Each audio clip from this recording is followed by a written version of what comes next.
Many years later, John, now in his 60s, completed his new building, which was far from his compound. He was glad at the news of the bishop's impending visit to their church to grant dispensation and administer mass wedding. He intended to settle at his new house with Maria, and thus satisfy the condition for wedding.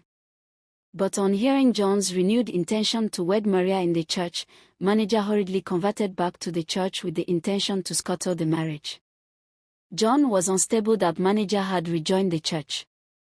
He knew her intention was not genuine. He confided in the priest, who called manager aside at the end of church service and asked about her intentions towards John's wedding with Maria.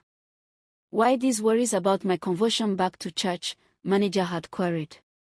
"I was blind, but now I can see. I was lost and now I am found," she had declared. She told the priest that everyone was supposed to be happy about her decision. The priest nodded happily when she assured him that it had nothing to do with the wedding. John's riotous mind was now at rest. Meanwhile, 2 days to Bishop's visit, O'Connor, his son, manager's son, drove down to the village. John was surprised because he never invited him. In fact, he was against the wedding.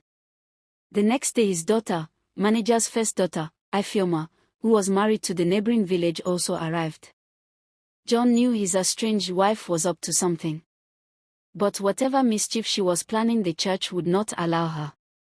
She had her chances to complain. A surging crowd had gathered under a tree shade at the church's premises that evening. The bishop's court session had begun. Cases were brought forward and treated.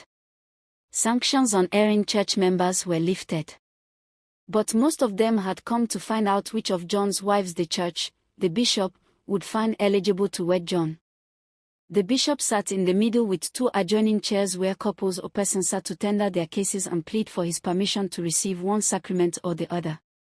He had been in the parish for days and was due to dedicate the new, magnificent church, to administer the sacrament of confirmation, and also to conduct the popular first mass wedding the next day. The priest had deliberately placed John's case last on the list. The cases had to be decided that evening before the celebration the next day. John's case was lastly called and a tumultuous uproar went round.